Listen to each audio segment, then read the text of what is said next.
Hello and welcome back to Sportslines Plus. I'm Pedro Hazel Jr. I'm Steve Ferguson, and we're back. We're back from a hiatus, and we're going to have a great show for you tonight. Anyways, the NFL starts Thursday night when the Baltimore Ravens meet the Kansas City Chiefs to start off the season. What do you think? What do you think? You think either team has a legitimate shot of getting the Super Bowl? Which of the two teams do you think has a better chance? I would say because they've done it a couple of times already, the Chiefs probably have a better chance of getting there again, as much as it pains me to say that. But I like what the Baltimore Ravens did in the offseason. They acquired Derrick Henry, who is the best running back in the NFL right now. And to go at Lamar Jackson, that is a superb combination. Yes. I can see those two running the offense, really running it well. Lamar will not have to run on every down. He has a very legitimate threat to catch the ball and pass it to. But that replaces, in some ways, Odell Beckham, who was their second wide receiver last year.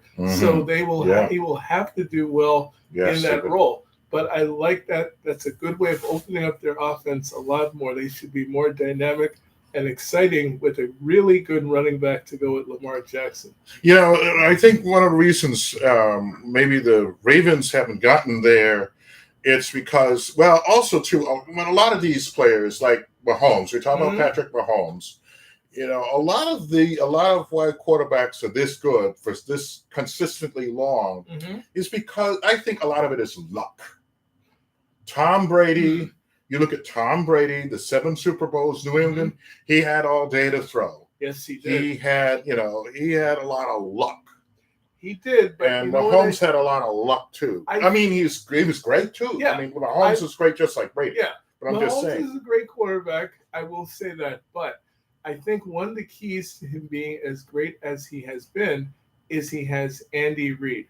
Andy Reid might be the best offensive coach in the league right now. And I think a lot of what he did with Patrick Mahomes in preparing him, even having him sit a year under Alex Smith, you may remember him, he has enhanced everything that Mahomes can do.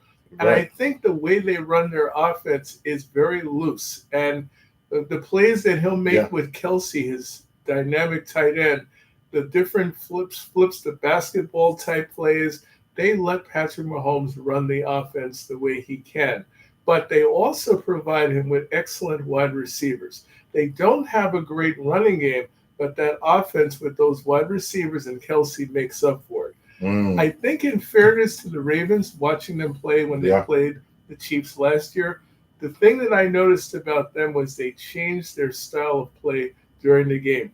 They didn't let Lamar Jackson run as much. They tried to beat Kansas City at their own game, which was passing. And now there's no excuse for that. They should have ran the ball more. A lot more when we saw that game in January. They should have ran that ball a lot more. I remember because the score was 17-7 Chiefs. They didn't dominate the Ravens. They beat them at their own game. But I would say this to Harbaugh, their coach, you have got to let Lamar Jackson do it his way. Now, with a great running game, and I say great when you have Derrick Henry and Lamar Jackson, run the ball and keep the ball out of Kansas City's hands. Once you do that, that puts more pressure on Kansas City to have to score. And maybe then they'll make the mistakes that you would need to beat them. Yes, indeed. Now, we were talking about the Chiefs and the Ravens. What do you think of the chances of, we look at teams like the Eagles?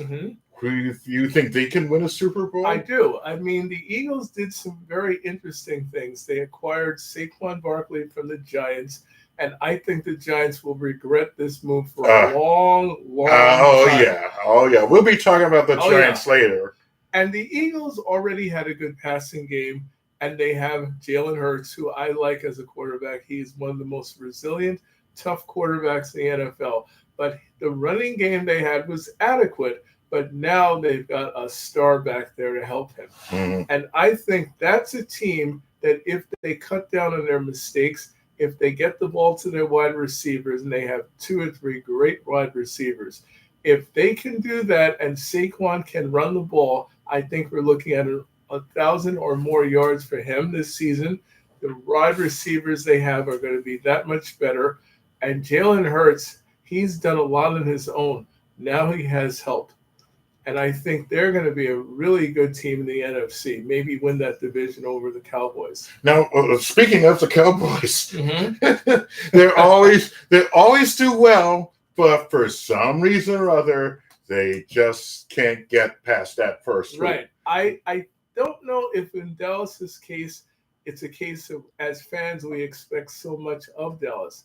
They seem to have a lot of talent, and they have a good quarterback. But a lot of people are questioning Dak Prescott. They're saying, is he good enough to get them to the promised land? I really don't know. He's a fourth-round draft pick, a terrific quarterback. He's been paid tons of money to get them there. But I'm not sure if they have enough. CeeDee Lamb is a terrific wide receiver. Their defense probably needs to be better in the playoffs than they have been. But they are a talented team.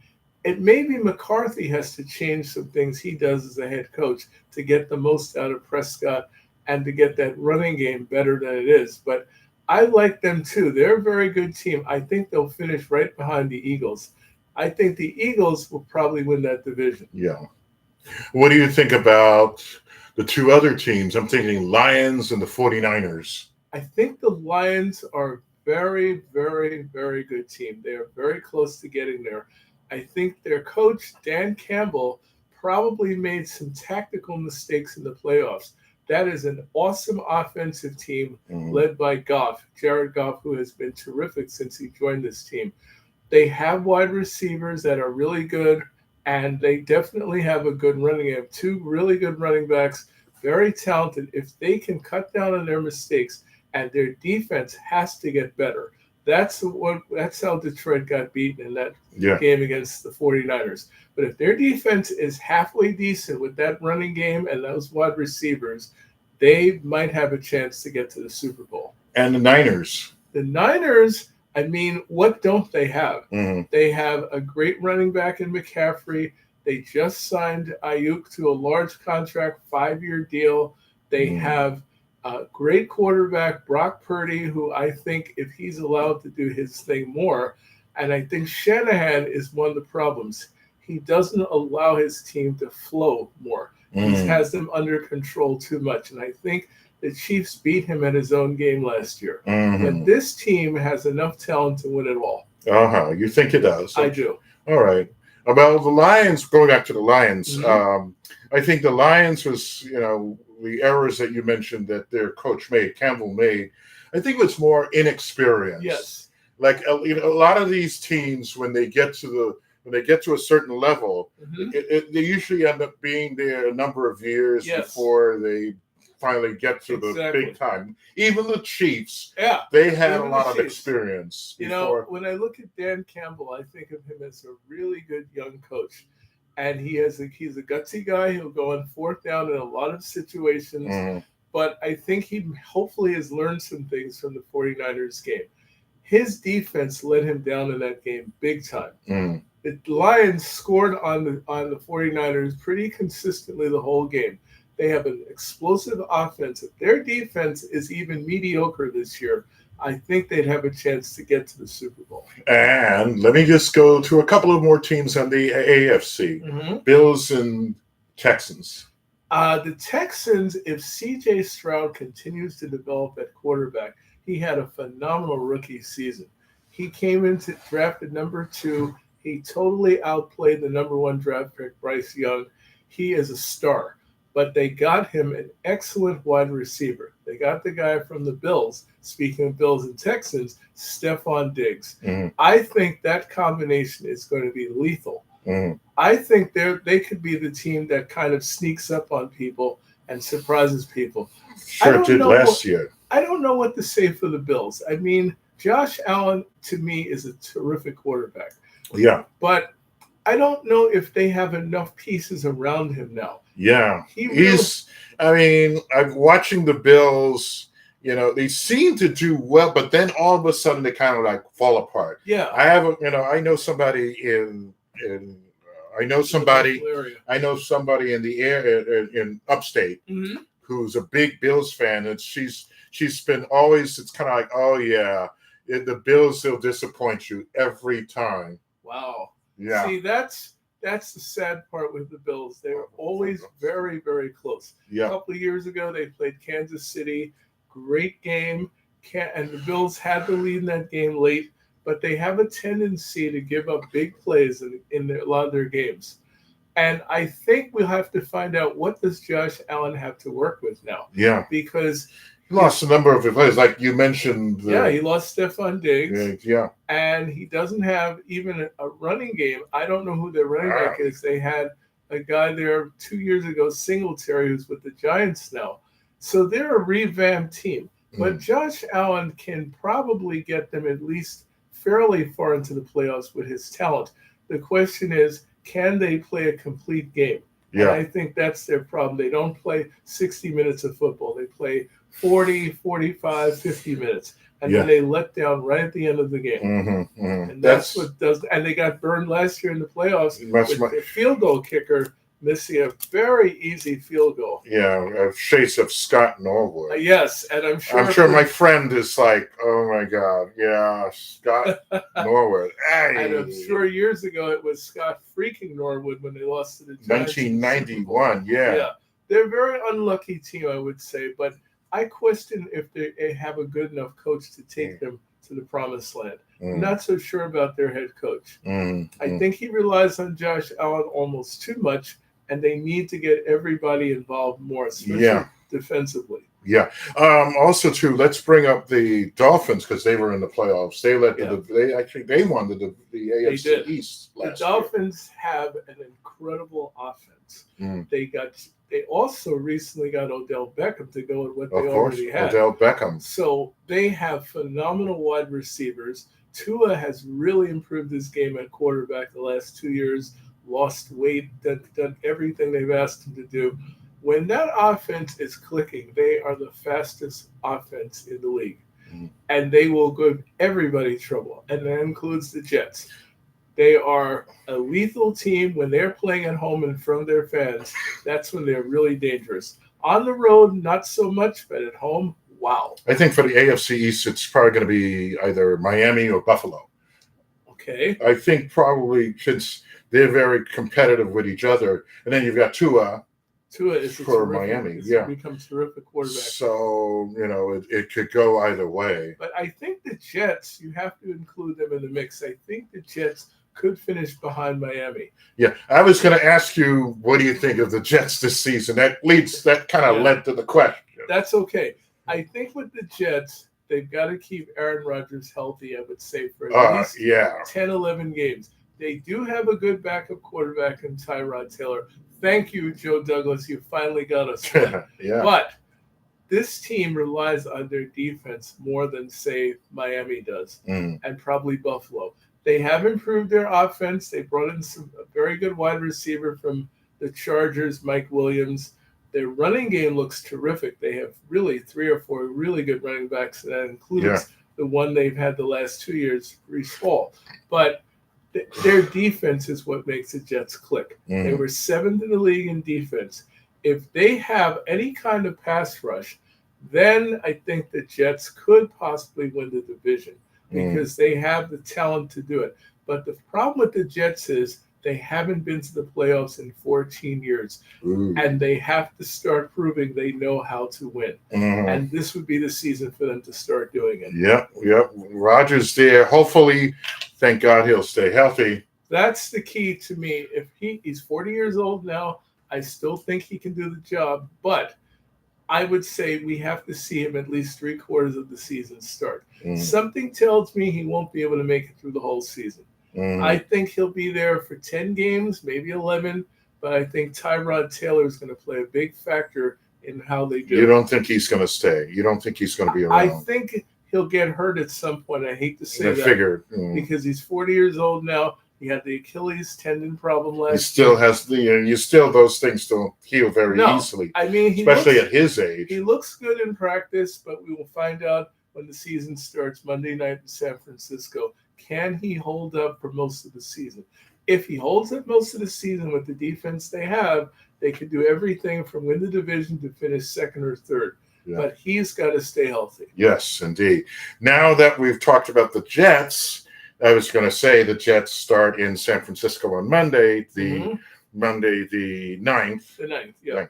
Now, meanwhile, the Giants will start their season on Sunday the 8th, and they will be hosting the Vikings at MetLife Stadium. What do you think about the Giants this season? I think the Giants are going to have an interesting year. I can't tell you they're going to be terrible, but there are a lot of reasons why I could say that, starting with no Saquon Barkley anymore. Of course. And I don't trust Daniel Jones. I never have. This guy was drafted 6th in the draft. He's been here 5 years going on 6, and he still makes a lot of mistakes like a first or second year quarterback. We have to see whether he can do the job now. This is his last year with the Giants if he doesn't. They have Tommy DeVito, who's a respectable backup quarterback now. So we have to see whether this guy, Daniel Jones, can prove to us. DeVito. I would say their wide receiver is very good, Neighbors. Okay. Now he was a 6th pick in the draft too. We have to see if he turns into the star the Giants believe he can be. But the Giants have a lot of other problems. They have an offensive line that has been problems for probably 15 years. Really bad. I think they've improved in that area. They have improved defensively, but I don't know what they are yet. I think we will find out probably midway through the season. If they're around 500, they might have a chance at one of the playoff spots. But they're going to have to start off hot. Yeah. And I think the guy they're facing on the Viking quarterback, former Jet, Sam Darnold. Sam Darnold. He sure gets around, doesn't he? And Sam Darnold is not a bad quarterback when he has time to throw. Yeah. And you may remember we went to a game a few years ago when they were facing Houston. He threw for over 300 yards. He's very capable of beating the Giants if he has time to throw. He can move. He runs well. He's never really had as good a team to work with as the one he has now. Yeah. He's got a phenomenal wide receiver in Justin Jefferson. They have a pretty good running game. He's very capable. I think they will surprise the Giants. Indeed. Now, the Mets. They swept the Chicago White Sox today. Yes. Winning 2-0. 2-0. The series they really had to sweep. The worst team in baseball. If they even lost a game, I don't think they would probably be considered a legitimate baseball team. Well, first of all, as Met fans, as you and I are, we have to say this team they have this year looks like they're seriously interested in making the playoffs. They did what they had to do.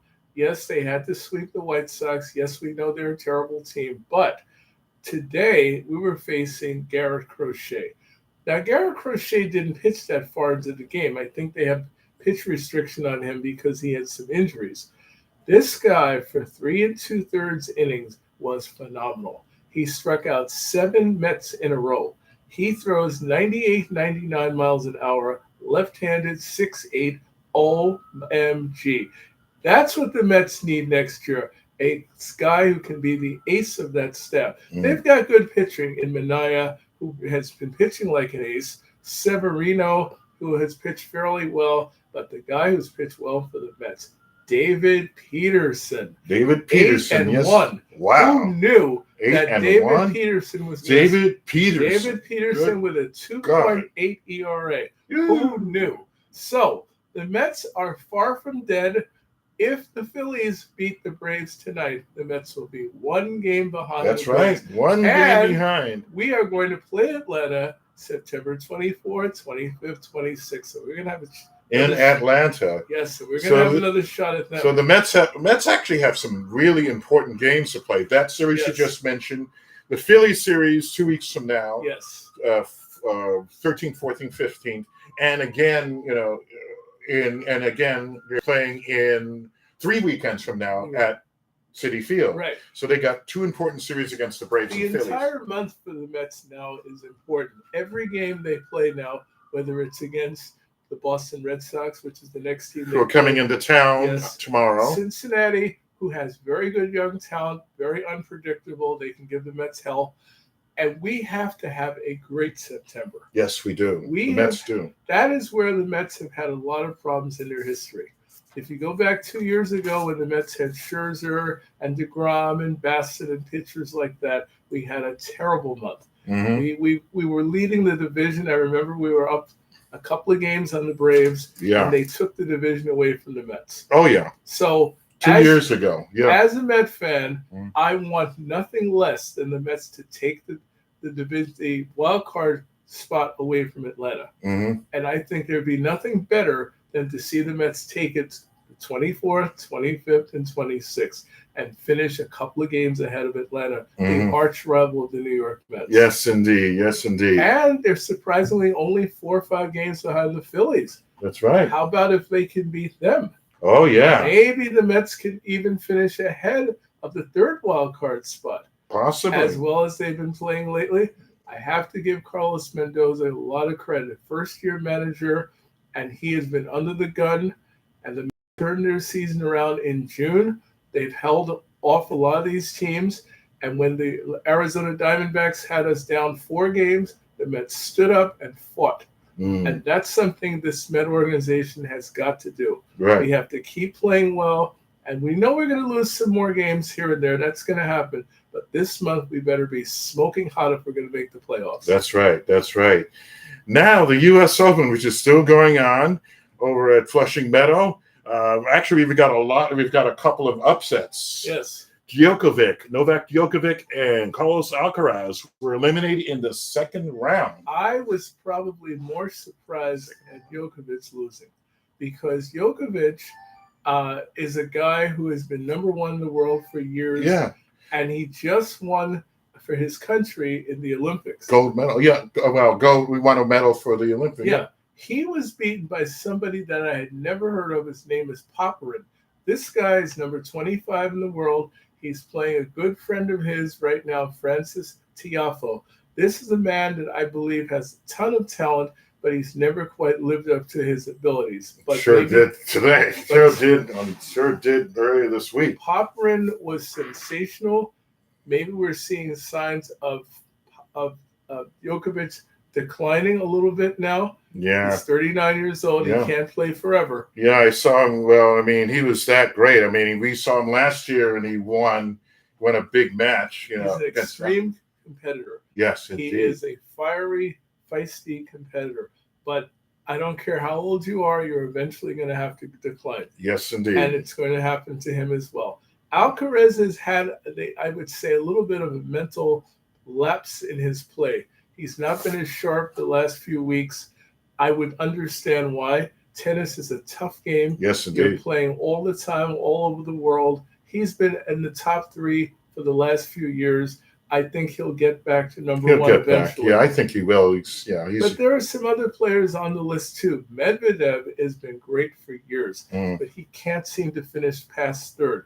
Sinner is unbelievable. Oh, yeah. That's the man who I think has a chance to win the whole thing. But if he's upset in the U.S. Open, that leaves the door open for everybody, including Tiafoe, who I think if he steps his game up, he could finish near the top. Yeah. So it's getting very interesting now, seeing most of the top 3-4 players sliding. Yeah. That's going to give other players who are in the top, let's say, 10, a chance to really move up. Oh, yes, indeed. I was there for the Zheng and Riva match on Wednesday. It was a really big, really intense match. I heard it was. It was. I mean, Zheng did win. She lost the first set 7-6, but won the other 2 sets 6-2 and 6-1. Yeah. So do you think she has a chance? I think she does. She does. I mean, she won a gold medal at the Olympics. So for women's tennis, yeah. I think she has a chance too. And then we saw the Shelton Tiafoe. No. Bautista match. Oh, okay. Shelton Bautista match, which came on after the Zheng match. Okay.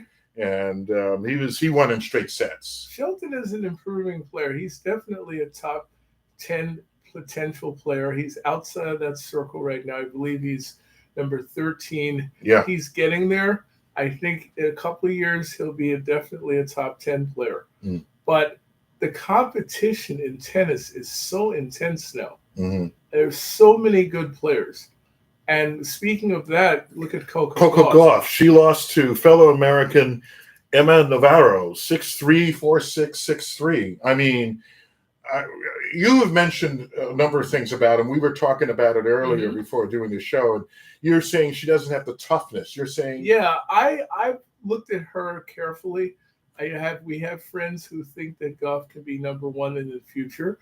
I think it's possible, but there are things about her personality that I think need to change a little bit. Yeah. And I think she's now old enough to start going to these tennis matches without mom and dad as much. And Brad Gilbert is a really good coach from what I've heard, but I think it's time for her to find out what her confidence level is on her own. And I think that what I don't see that she has is the toughness and the tenacity to be consistent. She's very good. She's one of the fastest players on the court. She's very talented. She's got a lot of ability, but she needs to get her emotions under control better. And be more confident. More confident and challenge the people she's playing. Yep. We were talking about the interview after the match was over. Navarro was talking to ESPN people, and you saw her, she had that confidence. She has, what I like about Navarro, she seems to have a coolness about her. She's from New York, I found out, even though she grew up in South Carolina. But what she has, I believe underneath her coolness, she's a very tough woman. I believe Swiatek is the same way. Swiatek, yes. People like that who get to the top, they have to have that inner fire. Yeah. I don't feel like Gauff has that yet. I don't know if she ever will get it. Some players are good and they're not great. And she might be one of those players. But I'll give her 2 more years to prove me wrong. Yeah. She's 20 years old now. She's learned a lot about herself, but she has more to learn. Yes, indeed. Well, Steve Ferguson, this is Pedro Hazel Jr. saying good night and see you in 2 weeks on Sportslines Plus. Have a good 2 weeks, guys.